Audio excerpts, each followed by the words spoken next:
Halo teman-teman, kita ketemu lagi di seri Islamologi bagian yang kedua. Sekarang kita akan membahas mengenai kisah Nabi Yahya yang mereka klaim sebagai Yohanes Pembaptis di dalam Quran. Jangan sampai teman-teman kita membaca Alkitab atau membaca Quran, tetapi kita tidak tahu artinya.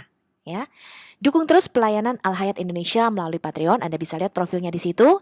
Dan kami berterima kasih untuk semua support dan teman-teman yang mendukung channel Al-Hayat Indonesia.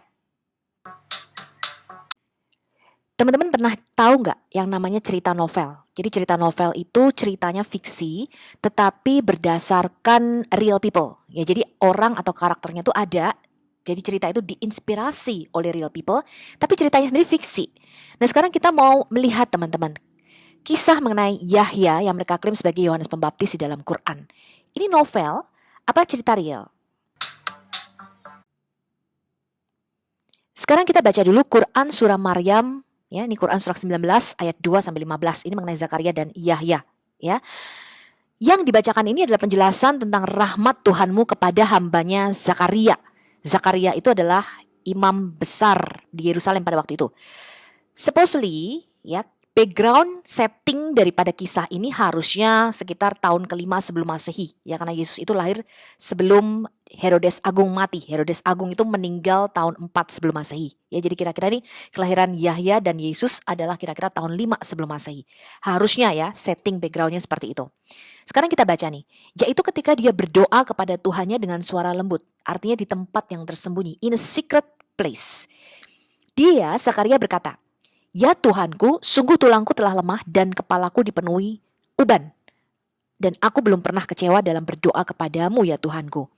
Dan sungguh aku khawatir terhadap kerabatku sepeninggalku, padahal istriku seorang yang mandul. Maka anugerahilah aku seorang anak dari sisimu, yang akan mewarisi aku dan mewarisi dari keluarga Yakub. Jadikanlah dia, ya Tuhanku seorang yang diridhoi." Jadi di sini Zakaria berdoa meminta anak.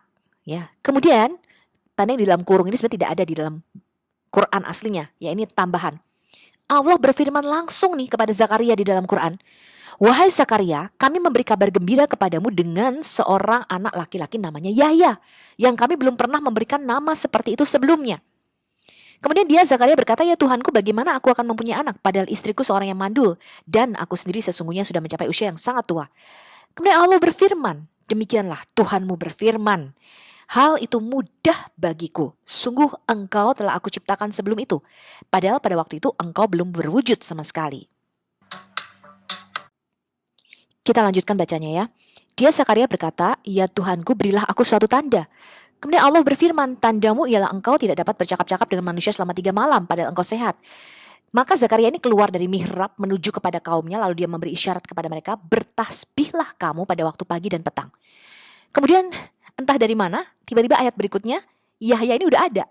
Kemudian ada firman kepada Yahya, "Wahai Yahya," ini anaknya Zakaria tadi ya, "ambillah kitab itu dengan sungguh-sungguh," dalam kurung kitab Taurat, karena pada waktu itu adanya kan kitab Taurat ya.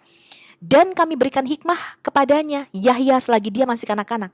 Dan kami jadikan rasa kasih sayang kepada sesama dari kami dan bersih dari dosa." Jadi Yahya ini suci, ya, bersih dari dosa.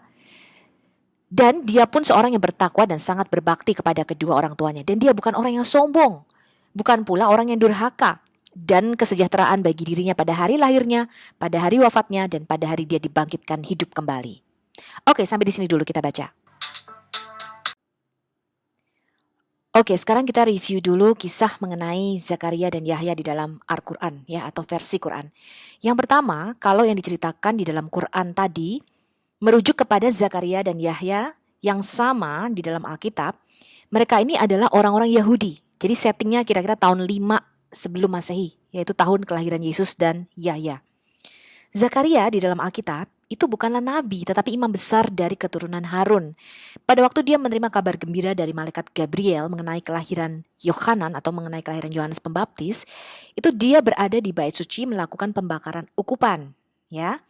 Pada waktu kisah kelahiran Yahya ini, bait suci Yerusalem masih ada, belum dihancurkan. Ya, bait suci Yerusalem itu dihancurkan kira-kira tahun 70 Masehi oleh Jenderal Titus. Ini sejarah, teman-teman. Anda harus tahu. Sekarang, kalau Anda bertanya kepada teman muslim, teman-teman, apa sih arti nama Zakaria itu? Kira-kira mereka tahu nggak ya?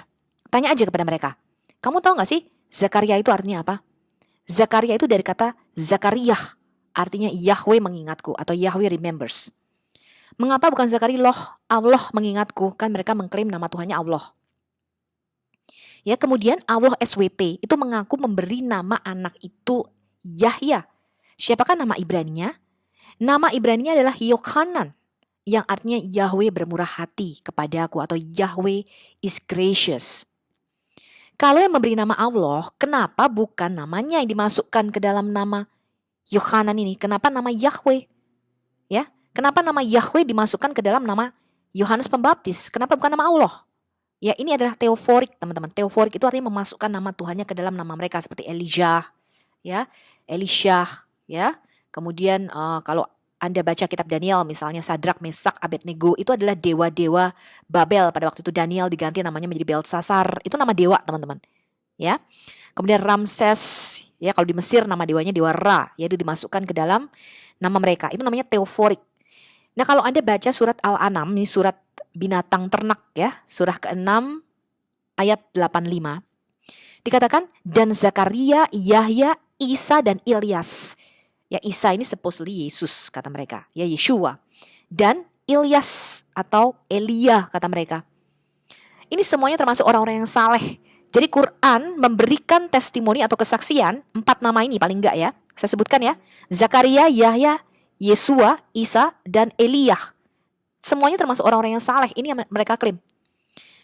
Ini semuanya adalah nama teoforik Yahweh Tuhannya Israel, teman-teman. Ya, Yeshua itu artinya Yahweh keselamatanku. Eliyah artinya Yahweh adalah Allahku. Nah, Anda lihat di sini ada yang aneh ya di dalam cerita Quran ini kalau mereka mengklaim nama Tuhannya adalah Allah. Dari sini saja Anda bisa membuktikan. Anda tanya sama orang Muslim, apa sih arti Zakaria, Yahya, Isa, dan Ilyas? Supaya mereka itu berpikir. Jangan hanya menghafal, tapi menggunakan otaknya untuk berpikir. Yang kedua, kisah ini seharusnya terjadi di Yudea zaman penjajahan Romawi ya, di mana bait suci kedua masih ada pada saat itu. Mengapa Zakaria keluar dari mihrab? Kapan mihrab itu ada? Apakah Muhammad mengira bait suci adalah sebuah masjid? Mihrab itu berasal dari masa pemerintahan Khalifah Umayyah Al-Walid I, kira-kira tahun 705 Masehi sampai 715 Masehi. Ya, jadi sesudah Muhammad mati, baru ada yang namanya cekungan mihrab yang digunakan sekarang. Pada saat itu masjid-masjid terkenal di Madinah, Yerusalem, dan Damaskus dibangun. Jadi mihrab itu ada setelah Muhammad lama mati. Bagaimana hal ini bisa menjadi wahyu di dalam Quran? Sedangkan zaman Muhammad belum ada mihrab. Mereka menghadap satu tembok, ya, atau berbaris ketika mereka sholat. Kemudian tasbih. Tasbih itu tidak boleh dipakai oleh orang Yahudi, apalagi imam besar. Penggunaan tasbih itu adalah paganisme dalam Yahudi. Mengapa Zakaria bisa berdoa menggunakan tasbih? Yang ketiga, di kisah Zakaria ini Tuhan berfirman langsung kepada Zakaria tanpa melalui perantaraan malaikat Jibril. Kok bisa? Ya, jadi di kisah ini Allah berkata hal itu mudah bagiku, sungguh engkau telah aku ciptakan. Jadi yang berkata di sini Allah sendiri. Makanya tadi diberikan dalam kurung Allah berfirman kepada Zakaria.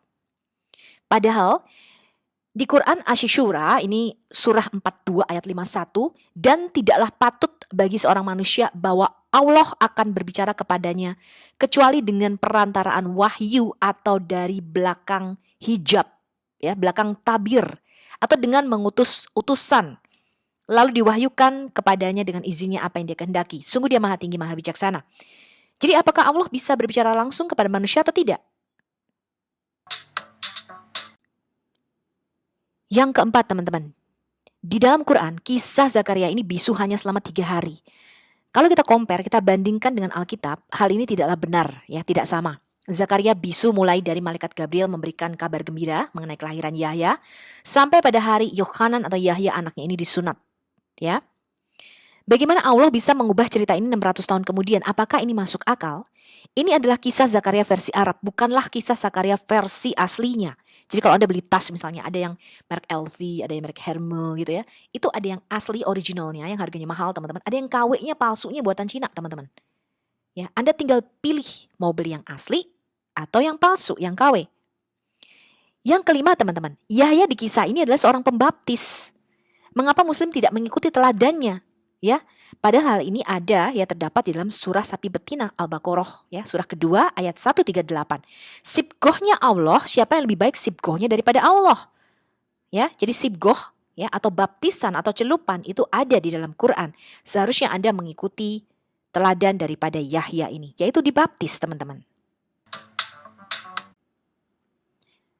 Oke, kalau sekarang kita membaca Al-Furqan ya, ini surah 25 ayat 4 sampai 6. Jadi pada awal-awal keislaman ya, ketika mereka menginvasi negara-negara lain, orang-orang itu tidak tahu yang namanya Quran, taunya Furqan atau Purqan mereka menyebutnya. Ya, bukan Quran pada waktu itu. Sekarang kita baca nih ayat 4 sampai 6. Dan orang-orang kafir berkata, Quran ini tidak lain hanyalah kebohongan yang diada-adakan oleh dia, Muhammad, ya. Dibantu oleh orang-orang lain. Sungguh mereka telah berbuat zalim dan dusta yang besar. Dan mereka berkata, itu hanya dongeng-dongeng orang-orang terdahulu yang diminta agar dituliskan, lalu dibacakanlah dongeng itu kepadanya setiap pagi dan petang. Jadi ini adalah tuduhan orang-orang kafir terhadap Muhammad. Kemudian bagaimana caranya Muhammad membela diri, teman-teman? Muhammad menurunkan ayat, teman-teman, ya. Dikatakan, kul, katakanlah. Quran ini diturunkan oleh Allah yang mengetahui rahasia di langit dan di bumi. Sungguh dia maha pengampun, maha penyayang. Jadi bagaimana caranya Muhammad membela diri? Percaya kata gue, kata Muhammad. Ya. Kemudian kalau kita baca, teman-teman, ya, di kisah lain nih, ya, seorang budak muda Kristen yang berasal dari suku Bani Ihadrami di Mekah, Jabir, ya. Kemudian disebut sebagai sahabat Nabi Islam Muhammad. Inilah tuduhan informan yang berkontribusi pada bacaan Muhammad. Ya, ini dibuat oleh lawannya. Jabir ini diidentifikasi dengan nama dalam salah satu cerita yang disebutkan oleh periwayat Al-Quran abad ke-8, Muqatil ibn Sulaiman. Kira-kira tahun 767 Masehi. Dia menulis, ada seorang budak, Amir bin Al-Hadrami Al-Quraisy. Dia seorang Yahudi yang berbicara bahasa Yunani ya atau Aramaik ya pada waktu itu. Sang Rasul biasa duduk di Al-Marwah, ya, di kedai atau di gerai seorang pemuda Kristen bernama Jabir, budak Banu Al-Hadrami. Dan mereka biasa berkata, orang yang mengajari Muhammad sebagian besar dari apa yang dia bawa adalah Jabir, orang Kristen, budak Banu Al-Hadrami. Kisah serupa juga menyebutkan seorang budak Bani Al-Hadrami sementara tidak menyebut nama Jabir secara spesifik. Jadi beredar rumor-rumor pada waktu itu, teman-teman, bahwa Muhammad itu diajar oleh seorang budak muda Kristen. Ya, jadi dari pagi sampai petang dia duduk, ya kayak ngomong-ngomong di kedai kopi gitu sambil ngopi-ngopi, dia dengerin cerita-cerita Alkitab nih dari seorang budak muda Kristen ini. Ya, dari suku Bani Al-Hadrami ini. Jabar ini diidentifikasi dengan nama dalam salah satu cerita yang disebutkan oleh periwayat Al-Quran abad ke-8 ya, Muqatil ibn Sulaiman. Dia menulis ada seorang budak Amir bin Al-Hadrami Al-Quraisy, dia seorang Yahudi bukan seorang Arab, berbicara bahasa Yunani ya atau Aramaik. Namanya Abu Fukaya Yashar. Pada saat orang-orang Quraisy melihat Nabi berbicara dengan dia, mereka berkata, sungguh dia telah diajar oleh Abu Fukaya Yashar. Ini ada di dalam Muqatil bin Sulaiman, Tafsir Al-Quran 2487 paragraf 18. Versi lainnya diceritakan sang Rasul biasa duduk di Al-Marwah, di gerai atau kemah tenda ya, seorang pemuda Kristen bernama Jabir, budak Banu Al-Hadrami, dan mereka biasa berkata, orang yang mengajari Muhammad sebagian besar dari apa yang dia bawa adalah Jabir, orang Kristen, budak Banu Al-Hadrami. Kisah serupa menyebutkan seorang budak Banu Al-Hadrami, sementara yang lain tidak menyebut nama Jabar secara spesifik. Sementara dari laporan lainnya kita membaca menurut Mujahid bin Jabir, ini tahun 722 Masehi, budak ini datang dari Rumi, ya, dari kerajaan Bizantin Roma, ya. Dan dia mempunyai kitab Sohih dan dia berbahasa Al-Arumiyah atau Yunani, tapi kemungkinan Aramaik, ya. Kemudian menurut laporan lainnya dari Al-Hasan Al-Basri tahun 728 Masehi, budak Ibnu Al-Hadrami ini menjadi peramal pada masa pra-Islam. Kemudian menurut Talha bin Amar, ini tahun 769 Masehi, Khadijah itu sering berkunjung menemui Kair atau Jabir, ya, dan orang-orang Quraisy berkata, Khadijah ini diajar oleh budak Banu Al-Hadrami dan lalu mengajar Muhammad sehingga wahyu ini diturunkan. Ya, ini Quran surah 16 ya, An-Nahl ayat 103.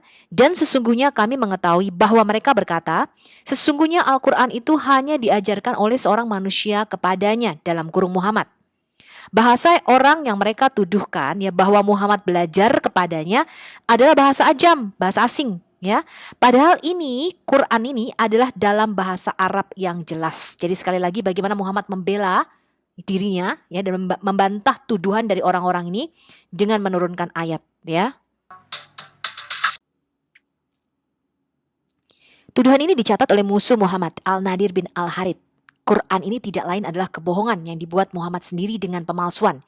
Mereka yang membantu dia adalah Adas, seorang budak dari Huwaitib bin Abdul al-Usa, Yasar, seorang budak dari Amir bin al-Hadrami, dan Jabir, yang seorang Yahudi kemudian menjadi Muslim. Quran ini hanyalah dongeng orang-orang zaman dulu. Seperti dongeng Rustam dan Isfandiar, ketiganya mengajar Muhammad dari pagi sampai petang. Dicatat di Al-Furqan, ya, surah 25 ayat 4-5. Dicatat juga di dalam Muqatil Ibn Sulaiman, di dalam bukunya Tafsir Al-Quran, volume 3, halaman 226. Ya, Anda bisa baca sendiri di situ.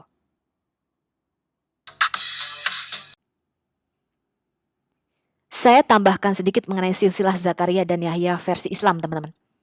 Zakaria adalah putra dari Azan ibn Burkiyah. Zakaria dan Imron ibn Matan bin Yaakim sama-sama keturunan Nabi Daud dari jalur Yehuda ibn Yaakub. Dan ini salah ya, karena imam besar itu harus dari keturunan Lewi, bukan Yehuda.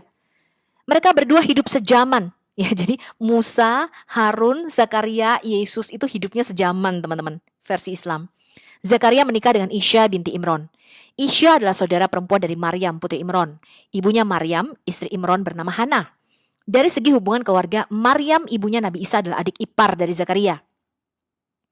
Zakaria nanti punya putra Yahya dan Maryam punya putra Isa. Berarti ibunya Nabi Yahya adalah bibi dari Nabi Isa. Sementara ibunya Nabi Isa adalah bibi dari Nabi Yahya. Yahya dan Isa saudara satu nenek dari pihak ibu, yaitu sama-sama cucu dari Hana. Ini dicatat di Muhammad Al-Washfi, Tarik Al-Anbiya wa Ar-Rusul, halaman 272. Ada juga yang berpendapat istri Zakaria, Isya, bukan kakak dari Maryam, tapi bibinya, karena Isya adalah saudara perempuan dari Hana, istrinya Imron. Dalam versi ini, Maryam bukanlah adik ipar dari Zakaria, tapi kemenakan istrinya. Dalam versi ini juga tentu Maryam bukanlah bibi dari Yahya, putra Zakaria, tapi sepupu. Dan Isa, putra Maryam, adalah kemenakan dari Yahya, bukan sepupu. Tarik Al-Anbiya wa Ar-Rasul halaman 273. Jadi mereka bingung, teman-teman. Ada yang mengatakan Imran berarti anaknya 4 nih. Ada Harun, Musa, Maryam, dan Isya. Ya, Isya ini yang menikah dengan Zakaria, ya. Karena apa, teman-teman? Karena mereka kehilangan yang namanya kitab aslinya, sehingga mereka tidak tahu lagi silsilahnya carut marut amburadul, ya. Bagaimana mungkin Zakaria, kemudian Yahya Pembaptis, kemudian Yesus itu bisa hidup sejaman dengan Musa, terpaut 1500 tahun, teman-teman. Jadi menurut Quran dan sumber sejarah Islam sendiri, Zakaria itu hidupnya sejaman dengan Musa dan Harun. Karena istri Zakaria adalah saudara perempuan Musa, Harun, dan Miriam, yaitu Isya. What? Isa Yahya adalah keponakan Musa dan Harun. Bagaimana mungkin? Ya, ini beda 1500 tahun. Hal ini di dalam Quran, teman-teman, terjadi kebingungan. Ya, karena Quran ini bukanlah firman Tuhan yang sejati. Ya, kalau Tuhan yang Maha Tahu, tidak mungkin dia keliru antara Miriam, saudara perempuan Musa dan Harun, kakak tertuanya, ya. Itu beda 1500 tahun dengan Maryam ibu Yesus. Itu beda suku, teman-teman, ya. Miriam, Musa dan Harun suku Lewi, Maryam ibu Yesus suku Yehuda. Sekarang kita sudah bisa melihat dengan jelas ya bahwa Quran bukanlah firman Tuhan. Saya tambahkan sedikit, teman-teman. Kita baca Al-Imran ya, surah 3 ayat 38 sampai 41. Di sanalah Zakaria berdoa kepada Tuhannya. Dia berkata, "Ya Tuhanku, berilah aku keturunan yang baik dari sisimu. Sesungguhnya Engkau Maha mendengar doa." Kemudian para malaikat memanggilnya ketika dia berdiri melaksanakan sholat di mihrab. Nah, sekarang yang menyampaikan kabar gembira adalah para malaikat. Ya, tadinya hanya Allah sendiri. Ya, sekarang para malaikat. Ini mana yang benar ini? Ya. Allah menyampaikan kabar gembira kepadamu dengan kelahiran Yahya yang membenarkan kalimat daripada Allah, membenarkan kalimatnya. Siapa itu? Yesus. Ya, Yesus itu disebut kalimatullah atau kalimat atau firman-Nya Allah. panutan, berkemampuan menahan diri dari hawa nafsu, dan seorang nabi di antara orang-orang saleh. Dia Zakaria berkata, "Ya Tuhanku, bagaimana aku bisa mendapat anak sedang aku sudah tua dan istriku pun mandul?" Kemudian dia dalam kurung Allah berfirman, ini sekarang Allah nih yang berfirman. Demikianlah Allah berbuat apa yang dia kehendaki. Dia Zakaria berkata, "Ya Tuhanku, berilah aku suatu tanda." Allah berfirman, "Tanda bagimu adalah bahwa engkau tidak berbicara dengan manusia selama 3 hari, kecuali dengan isyarat. Dan sebutlah Tuhanmu banyak-banyak dan bertasbihlah pada waktu petang dan pagi hari." Kalau kita melihat teman-teman, Yahya ini membenarkan kalimat Allah yaitu Isa. Ya, inilah tafsir Al-Jalalain mengenai Quran surah 3 ya, ayat 38. Dia mengatakan, siapakah si kalimat dari Allah ini? Yohanes ini akan mengkonfirmasi atau menguatkan firman Allah, yaitu Yesus, bahwa dia adalah roh Tuhan. Ya, jadi Yesus itu disebut firman Allah dan rohullah, ya, firmannya Tuhan dan roh Tuhan. Dia disebut sebagai firman Tuhan karena dia diciptakan melalui kata kun, katanya, jadilah. Ya, jadi maksud dari kalimatnya adalah yang akan mengakui kerasulan Isa yang dilahirkan dengan kalimat Allah. Sekarang kalau kita baca di dalam hadis teman-teman mengenai kisah mereka ya, Musnad Ahmad 16542, Nabi SAW itu bersabda, Allah Azza wa Jalla memerintahkan Yahya bin Zakaria alaihissalam dengan 5 kalimat agar diamalkan. Dan memerintahkan Bani Israel agar mereka mengamalkannya, namun Yahya hampir saja memperlambatnya. Lalu Isa berkata kepadanya, "Sesungguhnya kamu diperintahkan dengan 5 kalimat agar kamu mengamalkannya. Juga kamu perintahkan kepada Bani Israel mengamalkannya. Sekarang kamu atau saya nih yang akan menyampaikannya." Lalu Yahya takut dan berkata, "Wahai saudaraku, sesungguhnya saya takut jika kamu mendahuluiku, niscaya saya akan disiksa atau ditenggelamkan." Kemudian Rasulullah SAW bersabda, lalu Yahya mengumpulkan Bani Israel di Baitul Maqdis sampai masjid itu menjadi penuh. Sekarang Bait Salomo dikatakan masjid ya teman-teman ya.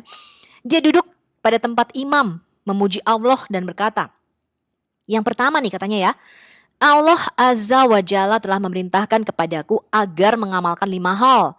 Dan agar kalian juga mengamalkannya. Yang pertama, kalian menyembah Allah dan tidak menyekutukannya dengan sesuatu apapun. Permisalan hal itu adalah sebagaimana seorang yang membeli budak dari hartanya dengan sejumlah uang atau dari emas. Sialnya budak itu bekerja dan mengerjakan pekerjaannya kepada selain tuannya. Maka siapa yang merasa senang dengan hal itu? Sesungguhnya Allah Azza wa Jalla telah menciptakan kalian, memberi rizki kepada kalian. Sembahlah dia dan janganlah kalian menyekutukan dengan sesuatu apapun.